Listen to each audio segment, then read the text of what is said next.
বৃহস্পতিবার দিন, যেটা জুটা বন্ধ থাকে, সেই দিন যদি আপনি এখানে আসেন এবং আপনি যদি এর ভিতরে থাকেন, তাহলে কিন্তু আপনারা যে কজন রয়েছেন তারাই মূলত এই রসিকবিলের ভিতরটা এনজয় করতে পারবেন। গুড মর্নিং ফ্রম ভুটান ঘাট। মর্নিং।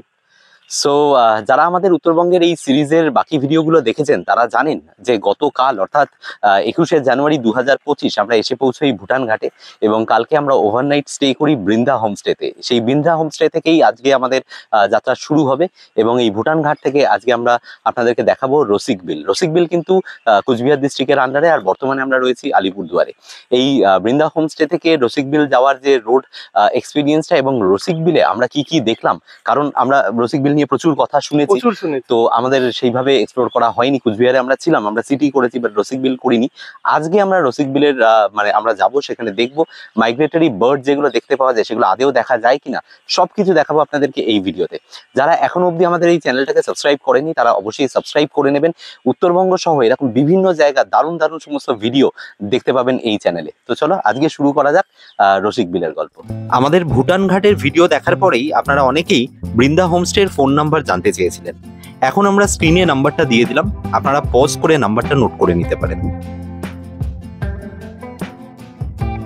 বৃন্দা হোমস্টে থেকে রসিকবিলের দূরত্ব 40 কিলোমিটার মতো, গাড়িতে সময় লাগবে প্রায় 1.25 ঘন্টা। রসিকবিলে যাওয়ার জন্য আমাদের আলিপুরদুয়ার জেলাকে বিদায় জানিয়ে আবারও প্রবেশ করতে হবে কুচবিহার জেলায়। যারা আমাদের উত্তরবঙ্গ সিরিজের প্রথম ভিডিওটি দেখেছেন তারা নিশ্চয়ই জানেন যে আমরা কুচবিহারে একদিন ছিলাম এবং সেখানে কুচবিহার শহরের একটা ভিডিও বানিয়েছি। যদি সেটা এখনো দেখা না হয়ে থাকে অবশ্যই দেখে নেবেন।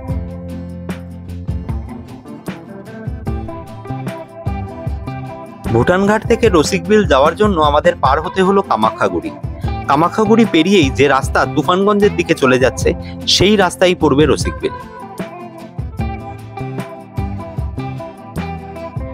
যারা কুচবিহার শহর থেকে রসিকবিলে আসছেন তাদেরকে তুফানগঞ্জ পার হয়ে আসতে হবে রসিকবিলে।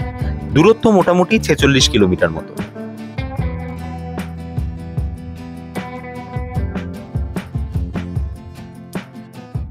রসিকবিলে আপনাকে টিকিট কেটে ভেতরে প্রবেশ করতে হবে, গাড়ি রাখতে হবে বাইরে পার্কিংয়ে, পার্কিং চার্জ 50 টাকা। কিন্তু আপনাদের যদি ওয়েস্ট বেঙ্গল ফরেস্ট ডিপার্টমেন্টের কটেজ বুক করা থাকে তাহলে সরাসরি গাড়ি নিয়েই কিন্তু আপনারা প্রবেশ করতে পারবেন রসিকবিলে। রসিকবিলে পশু পাখির শুমারির হিসেব এবং তাদেরকে অ্যাডাপ্ট করার খরচের একটা নির্দেশিকা গেটের সামনেই ছিল। ঘড়িতে সময় 11:45 আর আমরা এসে পৌঁছালাম হচ্ছে রসিকবিল যে মিনি জু রয়েছে সেই জুয়ের একদম সামনে। আমাদের এখানে টিকিট নিতে হলো 25 টাকা পার হেড। বলে রাখি প্রসঙ্গক্রমে যে বৃহস্পতিবার দিন এই জু কিন্তু কমপ্লিটলি বন্ধ থাকে এবং এই জুয়ের ভিতরেই কিন্তু রয়েছে ওয়েস্ট বেঙ্গল ফরেস্ট ডিপার্টমেন্টের কটেজ, যেখানে আপনারা কিন্তু রাত্রিবাসও করতে পারেন। সেগুলো সমস্ত কিছু দেখাবো আপনাদের। মোটামুটি 35 কিলোমিটার রাস্তা আমাদের আসতে সময় লাগলো 1.5 ঘন্টা মতো। রাস্তা মাঝখানে একটু খারাপ পেয়েছিলাম এবং কামাখ্যাগুড়ি হয়ে আমরা যখন এখানে এলাম আর কি, তো বাকি জায়গাটা খুব সুন্দর, রাস্তাটা বেশ ভালো। এখানে এসে পৌঁছলাম, চারিদিকটা ঘুরে দেখবো এবং আপনাদেরকেও দেখাবো এই মিনি জুয়ের মধ্যে কি কি রয়েছে।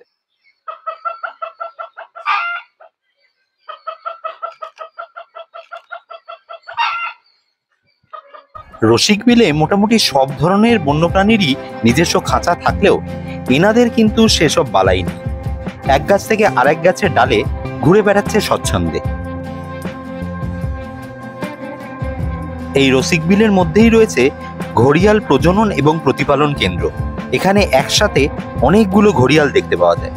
ঘড়িয়াল বা মেছো কুমির উত্তর ভারতের বিভিন্ন নদী, তার শাখা নদী এবং উপনদী হচ্ছে এদের আদি বাসস্থান। মূলত মাছ, কাঁকড়া, পোকামাকড় এই সমস্ত জলজ প্রাণী খেয়েই বেঁচে থাকে এবং গড় আয়ু হয় 40 থেকে 50 বছর।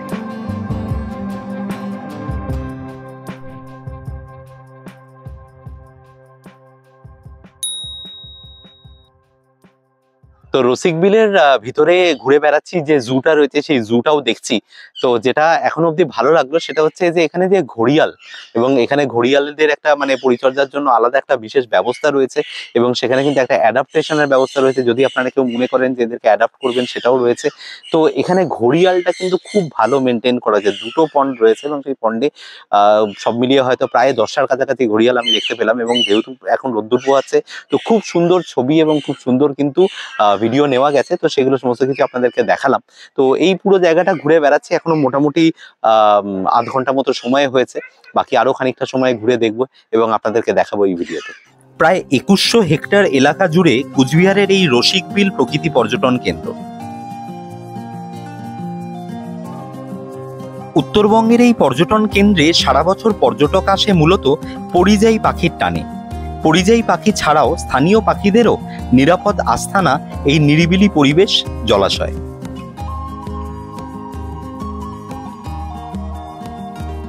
এই রসিকবিল প্রকৃতি পর্যটন কেন্দ্রে রয়েছে চিতাবাঘ, হরিণ, ঘড়িয়াল, ময়ূর ও নানা প্রজাতির পশু এবং পাখি। প্রতিদিন শতাধিক পর্যটক ভিড় করেন এই পর্যটন কেন্দ্রে। বিশেষ দিনগুলিতে সেই সংখ্যা কখনো 700 ছাড়িয়ে যায়। রসিকবিলের জলাশয়ের ঝুলন্ত সেতু পার হয়ে হরিণের এনক্লোজারের দিকেই রয়েছে একটি বিরাট বড় ওয়াচ টাওয়ার। প্রতিদিন বহু স্কুল কলেজের ছাত্রছাত্রীরা শিক্ষামূলক ভ্রমণের জন্য এই পর্যটন কেন্দ্রে আসেন। কোচবিহার ও আলিপুরদুয়ার তো বটেই, অসম থেকেও প্রতিদিন পর্যটকেরা আসেন এই পর্যটন কেন্দ্রে।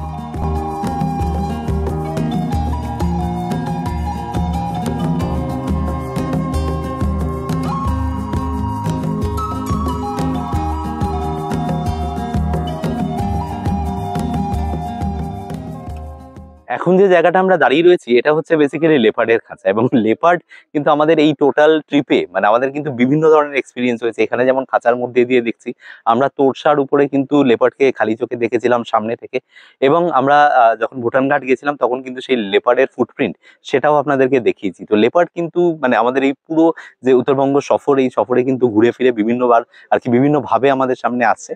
ঘুরে বেড়াচ্ছি এই মানে এন্টায়ার জায়গাটা রসিকবিল ঘুরে দেখছি, ঘুরে দেখাচ্ছি আপনাদেরকেও। আরো কয়েকটা ছোট ছোট জায়গা রয়েছে সেগুলো দেখাবো, এবং চেষ্টা করবো যে বন দপ্তরের যে কটেজগুলো রয়েছে সেগুলো আপনাদের দেখতে, সেটার দেখাতে এবং সেটার বুকিং প্রসিডিওর সবকিছু আপনাদেরকে বলবো এই ভিডিওতে।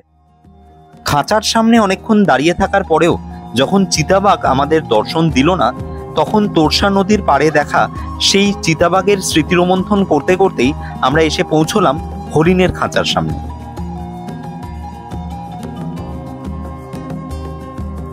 শুরুতেই যে পশু শুমারির বোর্ডটা আপনাদেরকে দেখিয়েছিলাম, যদি মনে থাকে তাহলে দেখবেন এখানে হরিণের সংখ্যা 199।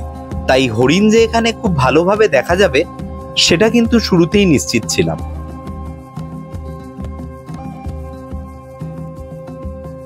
আপনারা হয়তো অনেকেই জানেন না, এই রসিকবিলের মধ্যেই ওয়েস্ট বেঙ্গল ফরেস্ট ডিপার্টমেন্টের থাকার জন্য একটা সুবন্দোবস্ত রয়েছে। এবার আপনাদের সেটাই দেখাবো।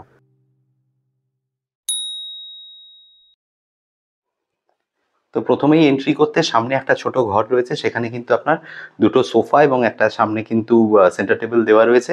এখানেই রয়েছে হচ্ছে আপনার একটা টিভি এবং সাথে রয়েছে টিভির রিমোটস, একটা ছোট্ট টেবিল রয়েছে। তো এই হচ্ছে সামনের রুমটা, এবং এখানে কিন্তু ফ্যানের ব্যবস্থা রয়েছে যথাযথ।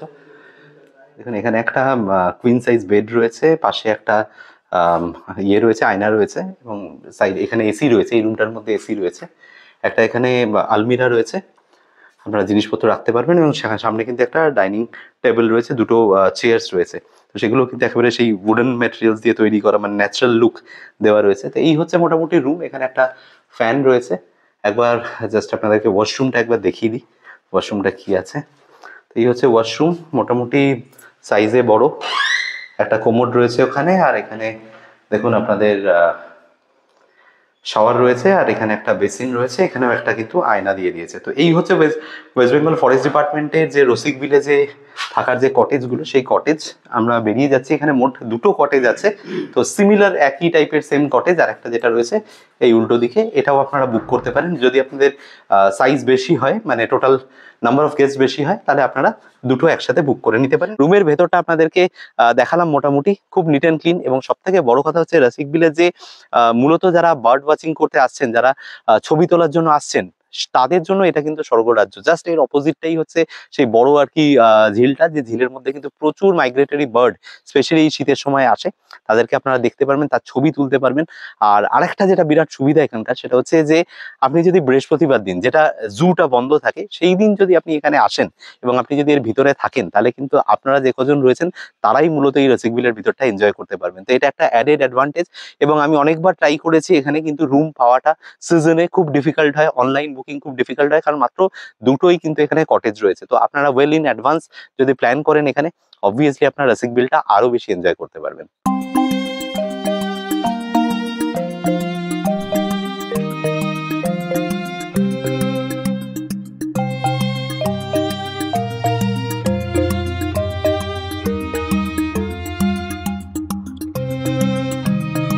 মূল বিল্ডিং এ রয়েছে রিসেপশন কাম ডাইনিং এরিয়া, আর সাথে রয়েছে ডরমিটরি। ওনাদের ডাইনিং হল বা ডাইনিং এরিয়া, এখানেই কিন্তু ওনাদের রিসেপশনটাও রয়েছে, এখানে বসার জায়গা রয়েছে এবং সাথে এখানে খাওয়া দাওয়ার জন্য টেবিল রয়েছে। এবং এই হচ্ছে ডরমিটরি। ডরমিটরিতে যদি প্রবেশ করি, এখানে একটা বেসিন রয়েছে শুরুতেই, এখানে ওয়াশরুম রয়েছে, প্রবাবলি দুটো ওয়াশরুম রয়েছে, এখানে বসার চেয়ার রয়েছে, এবং এই হচ্ছে 4টে খাট। মানে ইনফ্যাক্ট যদি আপনারা 4জন পরিবারের কেউ থাকেন, তারা কিন্তু এই ডরমিটরিটা বুক করলে, 4জন ফ্রেন্ডস গ্রুপও যদি থাকেন, তাহলেও কিন্তু এটা পুরোটাই আপনাদের হয়ে যাবে। তো এই হচ্ছে ডরমিটরি। একটা টিভি দেওয়া রয়েছে, দুটো আলমিরা রয়েছে, এবং সবার জন্য আলাদা আলাদা করে কিন্তু একটা করে লকার রয়েছে, মানে যেখানে আপনারা আপনাদের জিনিসপত্র রাখতে পারবেন, যেটা বেসিক নেসেসিটি হয় একটা ডরমিটরি। তো এই ছিল ওয়েস্ট বেঙ্গল ফরেস্ট ডিপার্টমেন্টের যে থাকার ব্যবস্থা রসিকবিলে। তো এটা খুব ডিমান্ড আছে, খুব ক্রেজ আছে এটা। অনলাইন বুকিং অনেক সময় পাওয়া যায় না সিজন টাইমে, কারণ এই একটাই অ্যাডভান্টেজ যেটা বললাম, এটা হচ্ছে একদম অপোজিটের যে লেকটা, ওই লেকের মধ্যেই কিন্তু ম্যাক্সিমাম পাখিগুলো আসে। আপনারা বাইরেও দেখতে পারবেন, এমনটা নয়, কিন্তু এটা থাকলে একটা আলাদা ধরনের হয়তো এক্সপিরিয়েন্স হবে আপনাদের। ঠান্ডার সময় এটা কিন্তু বেশি ডিমান্ডটা বেশি থাকে, কেননা ঠান্ডার সময় পাখিরা বাইরে থেকে এখানে আসে, ঠিক আছে, তখনই রুম পাওয়াটা কিন্তু চাপ। তবে ওভারঅল আমি বলবো যেটা, সেটা হচ্ছে 2500 টাকায় রুমের কন্ডিশন যদি জাজ করতে যান, তাহলে হয়তো একটু ওভার প্রাইস মনে হবে, কারণ অতটা ওয়েল মেনটেন নয়। আমাদের ফরেস্টের অন্যান্য প্রপার্টিতেও আমি থেকেছি, ঝাড়গ্রামের প্রপার্টির ভিডিও ইনফ্যাক্ট এই চ্যানেলে রয়েছে, তো অতটা ওয়েল মেনটেন নয়। তবে হ্যাঁ, একটা অপশন, আর সব থেকে বড় কথা হচ্ছে এর কাছে পিঠে আলাদা করে সেরকম অপশনস খুব একটা নেই। সেখানে না হয় কুচবিহার যেতে হবে, নাহলে আপনাকে আলিপুরদুয়ার যেতে হবে। তো সেখানে আপনি এটা একটা মিড স্টপ হিসেবে আপনি ইউজ করতে পারেন। গভর্নমেন্টের জায়গা, সেফটি নিয়ে কোনো কনসার্ন নেই। বৃহস্পতিবার দিন বুক করলে এন্টায়ার রসিকবিলে আপনি ঘুরে দেখতে পারেন, একা থাকবেন। তো এই অ্যাডভান্টেজ গুলো রয়েছে। ওভারঅল বলবো যে এটা কমপ্লিটলি আপনার চয়েস, আপনি যদি এখানে থাকতে চান। আমরা ইনফরমেশন দেওয়ার চেষ্টা করলাম, কারণ আমাদের ম্যাক্সিমাম এই ভিডিওতে দেখেছি এটা নিয়ে ইনফরমেশন খুব একটা বেশি নেই, তো সেই ইনফরমেশনটা আপনাদের শেয়ার করলাম।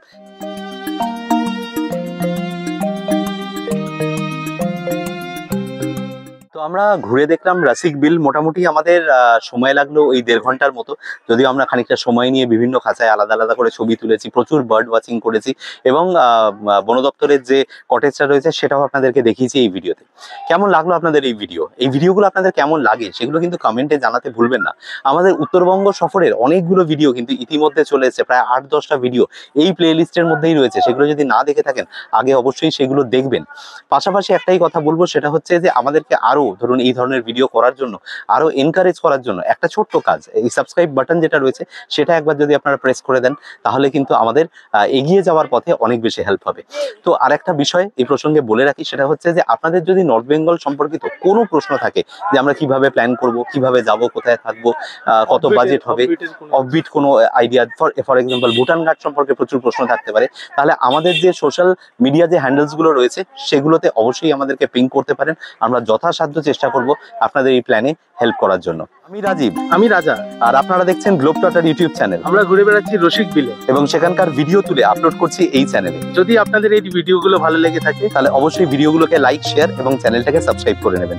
দেখা হচ্ছে আপনাদের সাথে পরের কোনো ভিডিওতে। Till then, bye by.